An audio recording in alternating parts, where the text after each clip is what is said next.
அந்த சின்ன பையனை தத்தெடுக்க போறேன்னு சொல்லிக்கிட்டு இருந்தாங்கல்ல? ஆமா, அது அன்னைக்கே வேண்டான்னு சொல்லியாச்சே. அதான் அப்படியே விட்டுட்டாங்களே. இல்ல ஆண்டி, இப்பவும் அத பத்தி தான் டிஸ்கஸ் பண்ணிக்கிட்டு இருக்காங்க. அந்த பையன் வீட்டுக்கு போய் அந்த பாட்டி கிட்ட கேட்டுட்டு வந்திருக்காங்க. ஓஹோ, அப்ப இதுக்கு தான் கிளம்பி போனாங்களா?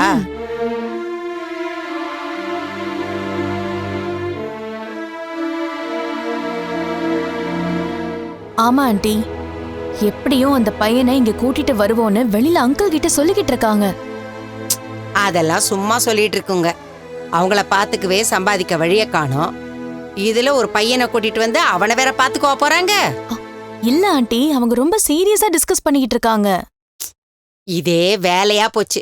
கண்ட பசங்களை கூட்டிட்டு வந்து வளர்க்கறதுக்கு இது என்ன மடமா? ஆண்டி, என்னம்மா ஏன் இப்படி கத்துற?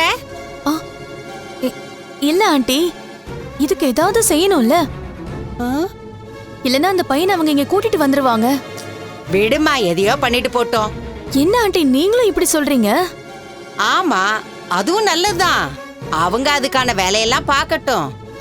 ஏன் அப்படி சொல்றீங்க? எப்படியும் அந்த பையனை இங்க கூட்டிட்டு வருவாங்க.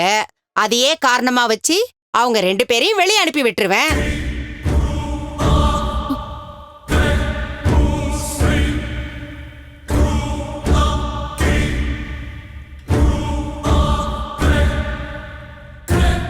ஆண்டி, அவங்கள விரட்டுறதை விட அந்த பையனை இவங்க அடாப்ட் பண்ண கூடாது.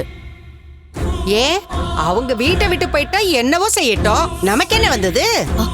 இல்ல ஆண்டி, நம்ம ஃபேமிலி பத்தி தான் எல்லாரும் தப்பா பேசுவாங்க. ஏன் இந்த வீட்ல ஒரு பையனை தத்தெடுக்கறாங்கன்னு எல்லாரும் கேள்வி கேட்க மாட்டாங்க?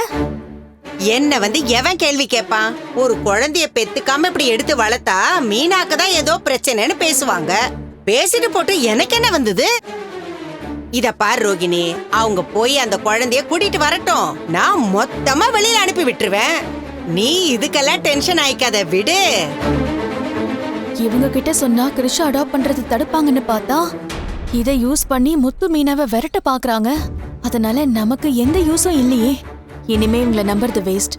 இதுக்கு நம்மளே ஒரு முடிவை கட்டிட வேண்டியதான். ரோகிணி, ஆண்டி, நீ இந்த வீட்டு மூத்த மருமகங்கிற அக்கறையில தான் சொல்றேன்னு எனக்கு தெரியுது. ஆனா நீ கவலையப்படாத, நான் பாத்துக்கிறேன்.